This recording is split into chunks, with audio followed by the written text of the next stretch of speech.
أعوذ بالله من الشيطان الرجيم بسم الله الرحمن الرحيم إليه يرد علم الساعة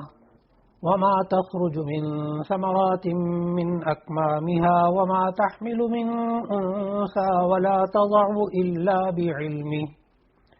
ويوم يناديهم أين شركائي قالوا آذناك ما منا من شهيد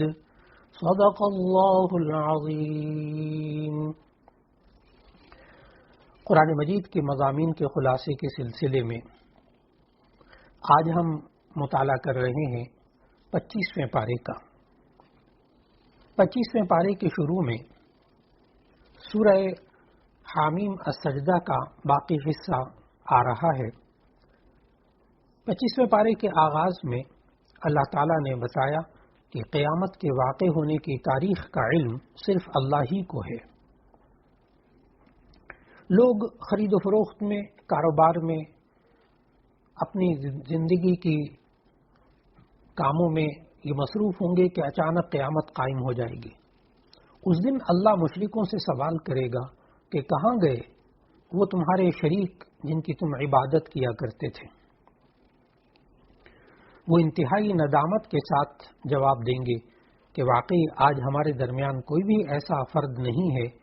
جو اے اللہ تیرے لیے کسی شریک کا اقرار کرتا ہو۔ پھر اللہ تعالیٰ نے سورہ حامیم السجدہ کے آخر میں انسان کی نفسیاتی کیفیات بتائیں کہ یہ انسان عجیب و غریب مزاج کا ہے، کہ یہ انسان اللہ سے دعائیں مانگتا ہوا نہیں تھکتا، خوب دعائیں مانگتا ہے، لیکن اس کے باوجود مسہ الشر فیئوس قنوط، اگر اس کے باوجود اس کو کوئی شر تکلیف پہنچتی ہے تو یہ مایوس اور نا امید ہو جاتا ہے۔ پھر اللہ تعالیٰ نے فرمایا کہ اس انسان کا مزاج عجیب و غریب ہے کہ اگر ہم پھر اس کو کوئی اپنی طرف سے رحمت کا مزہ چکھا دیں، نعمتیں دے دیں، حالات بہتر ہو جائیں، لَيَقُولَنَّ هَذَا لِي، تو کہتا ہے یہ تو میرا حق ہے، یہ میرا حق تھا، مجھے ملا ہے، اور پھر اس کے بعد وہ قیامت کے بارے میں سوچتا بھی نہیں ہے، یہ بھی نہیں سوچتا کہ پھر اس نے اللہ کی طرف واپس جانا ہے۔ پھر اللہ تعالیٰ نے ایک اور انسان کی کیفیت یہ بتائی کہ وَإِذَا أَنْعَمْنَا عَلَى الْإِنسَانِ أَعْرَضَ وَنَأَىٰ بِجَانِبِهِ، کہ جب ہم انسان پر اپنی نعمتیں برساتے ہیں تو یہ انسان منہ پھیر لیتا ہے اور جناب اپنا رخ بھی بدل لیتا ہے، بس اتراتا پھرتا ہے، اللہ کی طرف نہیں آتا۔ لیکن وَإِذَا مَسَّهُ الشَّرُّ فَذُو دُعَاءٍ عَرِيضٍ،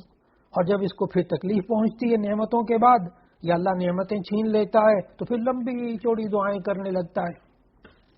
اصل میں اللہ تعالیٰ نے ان آیات میں یہ سمجھایا کہ انسان کو اللہ نعمتیں دے تو اس انسان کو اللہ کا شکر ادا کرنا چاہیے،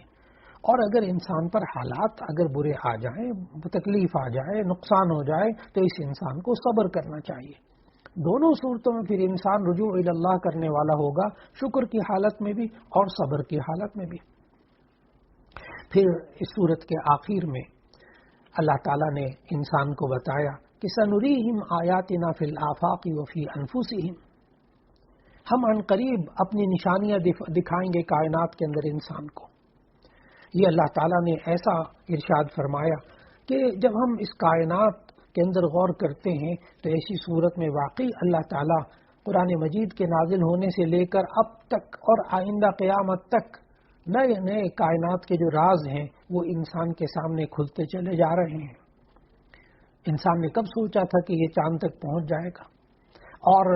کرۂ ارض کے ارد گرد خلا میں گھومنے لگ جائے گا اور پھر کئی سیاروں تک پہنچ جائے گا، اور کہاں سوچا تھا انسان نے کہ ایک ہزاروں میل دور رہنے والا جو ہے وہ ہزاروں میل دور سے دوسرے کی بات بھی سن سکے گا، دوسرے کی صورت بھی دیکھ سکے گا، ٹھیک اس سے باتیں بھی کر سکے گا۔ کب انسان نے سوچا تھا کہ یہ جو سورج ہی اتنا بڑا ہے، اس سے زیادہ اور بھی سیارے بڑے بڑے دریافت ہو جائیں گے۔ اس انسان کے بارے میں اللہ تعالیٰ نے کہا وفی انفسہم، کہ ہم اپنی نشانیاں ان کے اندر بھی دکھائیں گے۔ آج انسان اپنے جسم کی بناوٹ میں، جسم کی طرح طرح کی بیماریوں میں، جسم کے اندر جو راز ہیں ان سے آج تک سائنس اتنی ترقی کر چکی، لیکن سائنسدان یہاں تک کہتے ہیں کہ انسان کی ایک آنکھ ہوتی ہے، اس آنکھ کے اندر کی جو بناوٹ ہے، بڑے بڑے ڈاکٹر حضرات اس کا اقرار کرتے ہیں کہ ہم آج تک سانس، یہ جو آنکھ ہے اس کے اندر کی جو کیفیات ہیں وہ بھی ہم آج تک معلوم نہیں کر سکے۔ پھر انسان کی جو نفسیات ہے، اس کے اندر جو کئی راز اب تک ہیں وہ بھی اس سے انسان آج تک واقف نہیں ہو پا رہا۔ تو اللہ تعالیٰ نے سورہ حامیم السجدہ کے آخر میں اللہ تعالیٰ نے ہمیں سمجھایا کہ ہم ضرور اس انسان کو کائنات کے اندر بہت زیادہ گہرائی میں اپنی نشانیاں دکھائیں گے، اس کی ذات کے اندر نشانیاں دکھائیں گے، اور مقصود یہ ہے کہ انسان ان نشانیوں کو جو جو حاصل کرتا جائے اور ان سے واقف ہوتا جائے، اللہ کی قدرت اور اس کی وحدانیت پر یقین کرتے ہوئے اس کی اطاعت میں زندگی گزارتا چلا جائے۔ پھر اس کے بعد 25ویں پارے میں سورہ شورا کا آغاز ہوتا ہے۔ سورہ شورا یہ ترتیب توقیفی کے اعتبار سے 42 نمبر سورت ہے، اور ترتیب نزولی کے اعتبار سے یہ 62 نمبر سورت ہے۔ سورہ شورا مکی سورتوں میں سے ہے، اس میں کل 53 آیات ہیں اور 5 رکوع ہیں۔ اس سورت کا نام جو سورہ شورا رکھا گیا وہ اس لیے کہ شورا کا مطلب ہوتا ہے مشورہ کرنا، آپس میں مشورہ کرنا۔ اس سورت کی آیت نمبر 38 میں اللہ تعالیٰ نے فرمایا وَأَمْرُهُمْ شُورَى بَيْنَهُمْ کہ ان لوگوں کے کام آپس میں مشورے سے ہوتے ہیں۔ یہ ایمان والوں کی ایک نئی نمایاں خوبی اللہ تعالیٰ نے بتائی، اس لیے اس سورت کا نام سورہ شورا رکھا گیا۔ سورہ شورا کا آغاز حامیم سے ہوا، حروف مقطعات سے ہوا، اور اللہ تعالیٰ نے اس سورت کے اندر انسان کو بتایا کہ یہ انسان اللہ تعالیٰ کے احکام پر عمل کرے تو اسی صورت میں یہ انسان نجات پا سکتا ہے۔ چنانچہ سورت کے آغاز میں اللہ تعالیٰ نے نبی کریم صلی اللہ علیہ وسلم کو خطاب کر کے فرمایا کہ اسی طرح آپ کی طرف اور آپ سے پہلے لوگوں کی طرف اللہ وحی کرتا ہے، وہی اللہ ہے جو غالب ہے اور حکمت والا ہے۔ وحی کا سرچشمہ ہمیشہ اللہ کی ذات ہی رہی ہے۔ آج اللہ کے ارشاد کو، اس وحی الہی کو سمجھنا اتنا ضروری ہو چکا کہ آیت نمبر 7 میں اللہ تعالیٰ نے فرمایا سورہ شورا کی، اور اسی طرح تمہارے پاس قرآن عربی میں بھیجا تاکہ تم بڑے گاؤں یعنی مکہ کے رہنے والوں کو اور جو لوگ اس کے ارد گرد رہتے ہیں ان کو سیدھا راستہ دکھاؤ۔ پھر اللہ تعالیٰ نے وحی اور رسالت کی بات کو اور زیادہ پختہ کرنے کے لیے سمجھایا کہ اللہ کے نزدیک دین ایک ہی ہے۔ تمام انبیاء علیہ السلام ایک ہی دین کی دعوت کے لیے دنیا میں تشریف لائے، اگرچہ ان کی شریعتیں یعنی ان کی زندگی گزارنے کے جو احکام ہوتے تھے مختلف ہوتے تھے، لیکن سب کا دین ایک تھا، یعنی اسلام، توحید، رسالت، آخرت۔ حضرت نوح علیہ السلام، حضرت ابراہیم علیہ السلام، حضرت موسیٰ علیہ السلام، حضرت عیسیٰ علیہ السلام، سب کو ایک ہی دین کی دعوت کے لیے بھیجا گیا، اور جس میں 3 باتیں سب میں مشترک ہوتی تھی۔ پھر اللہ تعالیٰ نے ان تمام انبیاء کے تمام جتنے بھی اختلافات ہیں ان کو مٹانے کے لیے آخری نبی حضرت محمد مصطفیٰ صلی اللہ علیہ وسلم کو بھیجا۔ اللہ تعالیٰ نے آیت نمبر 15 میں فرمایا کہ آپ اسی دین کی طرف دعوت دو، اور جس طرح تمہیں حکم دیا گیا ہے اس پر مضبوطی سے قائم ہو جاؤ، اور ان لوگوں کی خواہشات کی اتباع نہ کرو، اور ان سے کہہ دو اللہ نے جو کتاب نازل کی ہے میں اس پر ایمان لایا۔ پھر اس کے بعد وحی اور رسالت کے ساتھ ساتھ اللہ تعالیٰ نے اس مادی جہان میں جو دلائل ہیں، تکوینی دلائل ہیں، قدرت کی نشانیاں ہیں، اللہ تعالیٰ نے وہ ذکر فرمائیں، اور پھر اس کے بعد اللہ تعالیٰ نے ایمان والوں کی نمایاں صفات بیان فرمائیں۔ ان آیات میں اللہ تعالیٰ نے سورہ شورا کے اندر ایمان والوں کی 8 صفات جو ہیں وہ بیان فرمائیں۔ پہلی صفت یہ بیان فرمائی کہ ایمان والوں کی صفت ہوتی ہے کہ وہ اپنے رب پر بھروسہ کرتے ہیں۔ دوسری خوبی یہ بتائی کہ وہ بڑے بڑے گناہوں اور بے حیائی کے کاموں سے پرہیز کرتے ہیں۔ تیسری خوبی ایمان والوں کی یہ بتائی کہ اگر غصہ آ جائے تو معاف کر دیتے ہیں۔ چوتھی خوبی یہ بتائی کہ اپنے رب کی فرما برداری کرتے ہیں، اللہ کی بات مان کر چلتے ہیں۔ پانچویں خوبی یہ بتائی کہ نماز کی پابندی کرتے ہیں۔ چھٹی خوبی یہ بتائی کہ یہ لوگ اپنے کام مشورے سے کرتے ہیں۔ ساتویں خوبی یہ بتائی کہ اللہ کے دیے ہوئے مال میں سے اللہ کی راہ میں خرچ کرتے ہیں۔ اور آٹھویں بات یہ بتائی کہ اگر ان پر کوئی ظلم اور زیادتی کرے تو مناسب طریقے سے بدلہ لیتے ہیں یا ان کو معاف کر دیتے ہیں۔ اللہ رب العزت نے اس سورہ شورا کے اندر ہمیں زندگی گزارنے کے سلیقے اور آداب سکھائے، اور آخری 2 آیتوں میں وحی اور رسالت کا ذکر کیا کہ اللہ تعالیٰ نے جو وحی بھیجی اور رسولوں پر وحی نازل کی، یہ رسول صرف اللہ کی طرف اور ہدایت کے راستے کی طرف بلانے کے لیے آتے ہیں۔ انہی کے احکام پر عمل کرنا یہ انسان کی کامیاب زندگی کی نشانی ہے۔ پھر اس کے بعد سورہ زخرف کا آغاز ہوتا ہے۔ سورہ زخرف یہ ترتیب توقیفی کے اعتبار سے سورت نمبر 43 ہے، اور نازل ہونے کے اعتبار سے یہ سورت نمبر 63 ہے۔ سورہ زخرف کی کل 89 آیات ہیں، 89، اور 7 اس میں رکوع ہیں۔ اور اس کی وجہ تسمیہ، اس کے نام رکھنے کی وجہ سورہ زخرف یہ ہے کہ زخرف جو ہے وہ سونے کو بھی کہتے ہیں، گولڈ کو، اور زینت کو بھی کہتے ہیں۔ کیونکہ اس میں اللہ تعالیٰ نے سونے اور زینت کا ذکر کیا، اس لیے آیت نمبر 35 کے اندر، اس لیے اس کا نام سورہ زخرف رکھا گیا۔ سورہ زخرف اس سورت کی ابتدا بھی حامیم کے ساتھ ہو رہی ہے، اور اللہ تعالیٰ نے اس روشن اور واضح کتاب کی قسم کھا کے فرمایا کہ ہم نے اس سے عربی قرآن بنایا تاکہ تم سمجھو، اور یہ قرآن بڑی کتاب لوح محفوظ میں ہمارے پاس لکھی ہوئی ہے اور بڑی فضیلت اور حکمت والی ہے۔ پھر اللہ تعالیٰ نے اپنی قدرت کے دلائل سورہ زخرف میں بتائے۔ آیت نمبر 9 میں سمجھایا کہ یہ آسمان کی نیلی چھت کو دیکھو کہ اللہ نے کیسی تمہارے اوپر یہ چھت بنائی۔ 10ویں آیت میں بتایا کہ یہ زمین کا فرش، اس کو ذرا غور سے دیکھو۔ 11ویں آیت میں اللہ نے بتایا کہ یہ بلند و بالا پہاڑ، یہ بہتی نہریں، یہ دیکھتی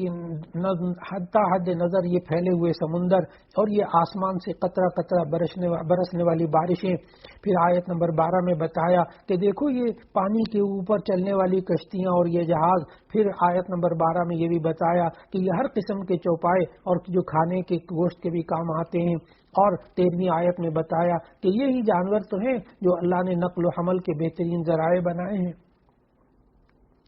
اور پھر اللہ تعالیٰ نے یہ ساری نعمتیں بیان کرنے کے بعد پھر اللہ تعالیٰ نے انسان کو سمجھایا کہ اس خالق اور ان تمام چیزوں کے بنانے والے کی قدرت کے گواہ جو ہے وہ انسانوں کے اندر خود موجود ہیں۔ یہ انسان ان کی گواہی ایک عام انسان بھی سمجھ سکتا ہے، ایک دیہاتی بھی سمجھ سکتا ہے، ایک عالم جو ہو وہ بھی سمجھ سکتا ہے، ایک جاہل بھی سمجھ سکتا ہے۔ پھر اللہ تعالیٰ نے ہمیں ان آیات میں سمجھایا صرف اتنی ضرورت ہے کہ انسان کے کان ایسے ہونے چاہیے جو حق کی گواہی سن سکیں، انسان کی آنکھیں ایسی ہونی چاہیے تو جو حقیقتوں کو دیکھ سکیں، انسان کے دل ایسے ہونے چاہیے جو حق بات کو قبول کر سکیں۔ پھر اس کے بعد اللہ تعالیٰ نے سورہ شورا کے اندر بتایا کہ یہ لوگ بھی عجیب ہیں کہ ایک طرف بیٹیوں سے نفرت کرتے ہیں، بیٹی پیدا ہو جاتی تھی تو لوگوں سے منہ چھپاتے پھرتے تھے اور زندہ درگور کرنے کی تدبیریں اور طریقے سوچتے رہتے تھے، اور ان کو بڑا غصہ آتا تھا کہ ہمارے یہاں بیٹی کیوں ہوئی ہے۔ لیکن آیت نمبر 15 اور 16 میں اللہ نے بتایا کہ یہ دوسری طرف اللہ کی طرف بیٹیوں کی نسبت کرتے تھے اور فرشتوں کو اللہ کی بیٹیاں قرار دیتے تھے۔ اس پر بھی اللہ تعالیٰ نے بتایا کہ جو لوگ فرشتوں کو اللہ کی بیٹیاں قرار دیتے ہیں وہ بھی شرک کا دعویٰ کرتے ہیں، وہ بھی شرک کے راستے پر چلتے ہیں، اس لیے کہ اللہ تعالیٰ کی نہ کوئی اولاد ہے، نہ اس کو کسی نے جنا اور نہ اس نے کسی کو جنا۔ پھر سورہ زخرف کے اندر حضرت ابراہیم علیہ السلام کا ذکر ہے، اور یہاں اس دعوے کی تردید کی جا رہی ہے آیت نمبر 26 سے لے کر 28 تک میں کہ یہ بتوں کے پجاری کس منہ سے اپنے آپ کو حضرت ابراہیم کی شریعت کا پیروکار قرار دیتے ہیں، جبکہ حضرت ابراہیم علیہ السلام کا عقیدہ توحید کا عقیدہ تھا اور وہ شرک سے بالکل بچے ہوئے تھے۔ حضرت ابراہیم علیہ السلام نے اپنی اولاد میں، اپنی نسلوں میں یہی توحید کا کلمہ چھوڑا تھا، اس کے بعد لوگوں نے شرک شروع کیا۔ اور یہی وہ بات ہے کہ اللہ تعالیٰ فرماتے ہیں کہ نبی کریم صلی اللہ علیہ وسلم نے جب مشرکین کو دعوت دی تو اسی وجہ سے آپ صلی اللہ علیہ وسلم کو جادوگر کہنے لگ گئے۔ اور پھر وہ نبی صلی اللہ علیہ وسلم کے بارے میں آیت نمبر 31 میں اللہ تعالیٰ نے بتایا کہ یہی مشرکین یہ کہتے ہیں کہ یہ قرآن 2 بڑے شہروں کے کسی بڑے آدمی پر کیوں نازل نہیں کیا گیا، یعنی وہی اس پر نازل ہونی چاہیے جو مال و دولت کے اعتبار سے، معاشرتی رتبے کے اعتبار سے بہت بڑا ہو۔ پھر اللہ تعالیٰ کے اوپر یہ لوگ کیسے عجیب و غریب بہتان باندھتے تھے، کہتے تھے کہ اللہ کو نبی بنانے کے لیے ایک یتیم، ایک فقیر اور ایک غریب آدمی ملا تھا۔ طائف اور مکے کے سرداروں میں سے کسی سردار پر اللہ کی نظر انتخاب نہیں پڑی تھی؟ اللہ تعالیٰ نے ان آیات میں اس کا جواب دیا اور فرمایا آیت نمبر 32 کے اندر کہ دیکھو یہ انسان کے اختیار میں نہیں ہے، جب رزق کی تقسیم میں ان کا کوئی اختیار نہیں کہ مال و دولت کس کے پاس ہے کس کے پاس نہیں ہے، یہ بھی اللہ کے اختیار میں ہے، تو نبوت جیسے عظیم منصب کی تقسیم اور انتخاب میں بھی ان لوگوں کو کیسے اختیار دیا جا سکتا ہے؟ یہ اختیار بھی صرف اللہ کے پاس ہے۔ پھر اس کے بعد اس صورت میں سورہ شورا میں حضرت موسیٰ علیہ السلام کا قصہ بیان کیا گیا کہ فرعون کو اپنے اقتدار، سونے چاندی کے انبار اور وسیع اختیارات پر اتنا ناز تھا کہ جناب وہ اللہ رب ہونے کا دعویٰ کر بیٹھا اور اللہ کو بھلا دیا۔ وہ اپنے آپ کو مصر کی سرزمینوں اور نہروں کا حقیقی مالک سمجھتا تھا، مصر کے رہنے والے لوگوں کا حقیقی مالک اپنے آپ کو سمجھتا تھا، اور حضرت موسیٰ علیہ السلام کو اور بنی اسرائیل کو وہ حقارت کی نظر سے دیکھتا تھا۔ اللہ نے آیت نمبر 46 سے 51 تک بتایا کہ جن زمینوں پر اور جن دریاؤں پر اور جس جاہو جلال پر اس کو غرور تھا، اللہ تعالیٰ نے وہی جاہو جلال انہی نہروں اور دریاؤں میں سے ایک دریا کے اندر اس کو غرق کر دیا، اور اللہ تعالیٰ نے فرمایا کہ پھر یہ تو وہ دریا ہیں جو اللہ کی اجازت کے بغیر نہ رک سکتے ہیں نہ بہہ سکتے ہیں۔ پھر اس کے بعد سورت کے اختتام میں اللہ تعالیٰ نے نبی صلی اللہ علیہ وسلم کو جاہل لوگوں سے اعراض کرنے اور صبر کرنے کا حکم دیا اور فرمایا آپ ان سے منہ پھیر لیں اور سلام کہہ دیں، بس ان کو عنقریب ان کا انجام معلوم ہو جائے گا۔ معلوم ہوا معاشرے کے اندر رہتے ہوئے اگر کوئی انسان ناواقف شخص سے پالا پڑ جائے جو دین سے ناواقف ہو تو اس سے الجھنا نہیں چاہیے، بس اس کو دین کی دعوت دے دی، نہیں مانا الجھا، اس سے منہ پھیر لیجئے، سلام کہہ لیجئے۔ اسی سے یہی سبق اللہ تعالیٰ نے سورت کے اندر دیا۔ پھر اس کے بعد سورہ دخان کا آغاز ہوا۔ سورہ دخان ترتیب توقیفی کے اعتبار سے، قرآن مجید کی ترتیب کے اعتبار سے سورت نمبر 44 ہے، اور نازل ہونے کے اعتبار سے یہ سورت نمبر 64 ہے۔ سورہ دخان مکی سورت ہے، ہجرت سے پہلے نازل ہوئی۔ اس میں کل 59 آیات ہیں اور 3 رکوع ہیں۔ اس سورت کا نام جو سورہ دخان رکھا گیا وہ اس لیے کہ اللہ تعالیٰ نے اس میں قیامت کی جو علامات میں سے ایک علامت دخان یعنی دھواں ہے، اس کا ذکر 10ویں آیت میں کیا۔ سورہ دخان کی آیت نمبر 10 میں اللہ تعالیٰ نے فرمایا فَارْتَقِبْ يَوْمَ تَأْتِي السَّمَاءُ بِدُخَانٍ مُبِينٍ، تو اس دن کا انتظار کرو جب آسمان سے ایک واضح دھواں نکلے گا۔ یہ قیامت کی علامات میں سے ہے۔ نبی صلی اللہ علیہ وسلم نے احادیث میں بھی بتایا کہ دھواں نکلے گا، یہ بھی قیامت کی علامات میں سے ہے۔ تو چونکہ اس کی آیت نمبر 10 میں اس دھوئیں کا ذکر تھا تو اس لیے اس سورت کا نام سورہ دخان رکھا گیا۔ اس سورت کی ابتدا میں اللہ تعالیٰ نے کتاب مبین یعنی واضح کتاب کی قسم کھائی کہ یہ کتاب اعجاز کے اعتبار سے واضح ہے، احکام و مضامین اور ہدایات کے اعتبار سے واضح ہے۔ اللہ نے قسم اسی لیے کھائی، اور اللہ نے فرمایا ان آیات میں کہ ہم نے اس کتاب کو مبارک رات میں نازل کیا، اور جو ساری راتوں میں سے افضل ہے، اور یہ کتاب اللہ نے بندوں کے لیے رحمت کے طور پر نازل کی ہے، ورنہ وہ بندوں کی عبادت کا محتاج نہیں۔ اللہ کی ربوبیت کا تقاضا یہ ہے کہ وہ بندوں کو ہدایت سے محروم نہ رکھے، اس لیے جو انسان ہدایت کے راستے پر چلنے کی کوشش کرتا ہے اللہ اسے ضرور ہدایت دیتا ہے۔ لیکن آگے آیت نمبر 9 میں فرمایا لیکن مشرکین اور کفار جو ہیں یہ قرآن کو نہیں مانتے اور موت کے بعد دوبارہ زندگی کے بارے میں شک کرتے ہیں۔ پھر اس کے بعد کی آیات میں اللہ تعالیٰ نے نبی کریم صلی اللہ علیہ وسلم کے زمانے کے فرعونوں کو حضرت موسیٰ علیہ السلام کی مخالفت کرنے والے فرعون کے انجام سے ڈرایا، اور موسیٰ علیہ السلام اور فرعون کی باتیں بتائیں،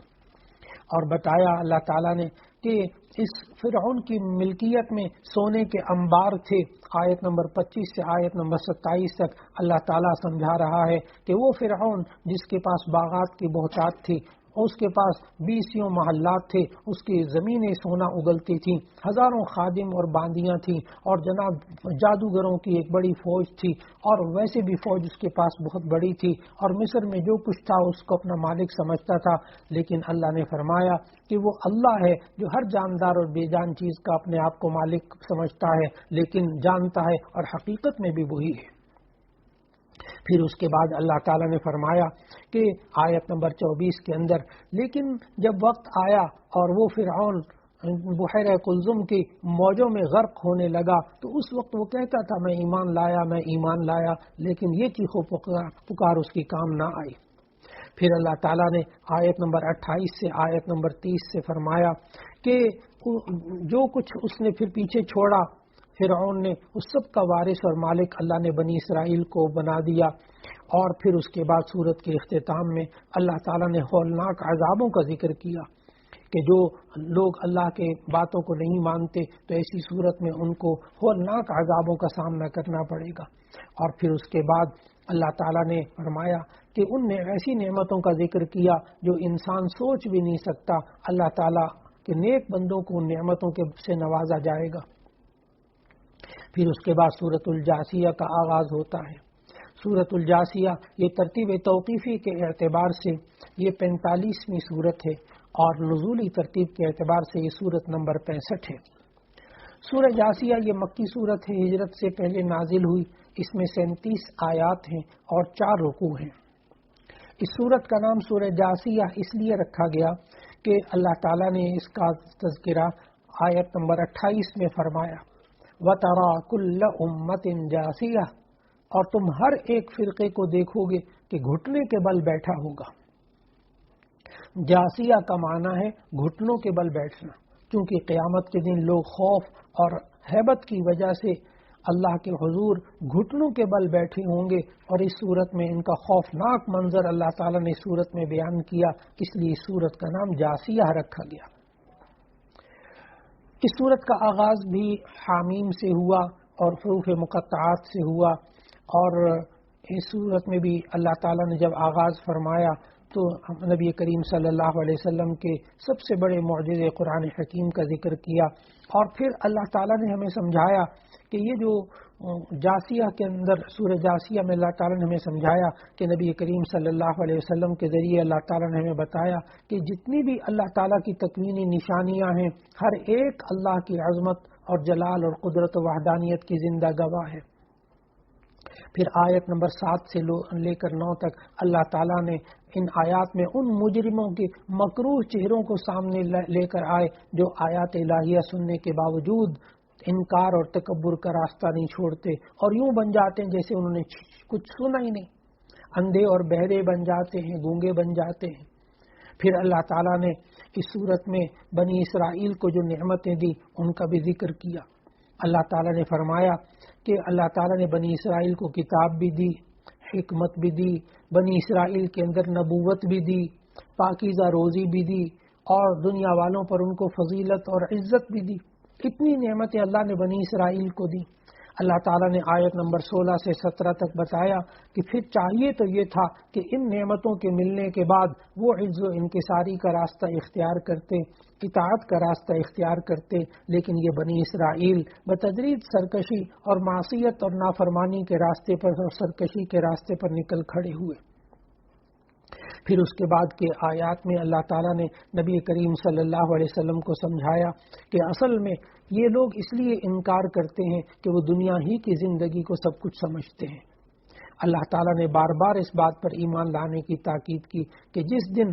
نیک کو نیکی کا بدلہ اور برے کو برائی کا بدلہ مل کر رہے گا، اس لیے ذہن میں رکھنا چاہیے کہ اس صورت کے اندر اللہ تعالیٰ نے پھر قیامت کی علامات بتائی اور انداز یہ اختیار کیا کہ قرآن پڑھنے والا قیامت کے واقعات کو گویا اپنی آنکھوں سے دیکھ رہا ہے۔ پھر اس صورت کے آخر میں بھی اللہ تعالیٰ نے قیامت کی منظر کشی کی اور فرمایا کہ قیامت قائم ہو چکی ہوگی اور حشر کا میدان ہوگا، لوگ خوف کے مارے گھٹنوں کے بل گرے ہوئے ہوں گے۔ اللہ تعالیٰ بندوں سے مخاطب ہو رہا ہوگا، کیا تم نے قیامت کو بھلا دیا تھا؟ آج تمہیں بھلا دیا گیا ہے۔ تم اس وقت آیات الہیہ کا مذاق اڑاتے تھے، آج تم خود مذاق بن کر رہ گئے ہو۔ اسی کے ساتھ 25ویں پارے کا اختتام ہو رہا ہے۔ اللہ رب العزت ہمیں قرآن مجید کی خوب تلاوت کرنے کی توفیق عطا فرمائے، قرآن حکیم کو سمجھنے کی توفیق عطا فرمائے، قرآن حکیم پر عمل کرنے کی توفیق عطا فرمائے، اور قرآن حکیم کے پیغام کو لوگوں تک پہنچانے کی توفیق عطا فرمائے۔ وآخر دعوانا ان الحمد للہ رب العالمین۔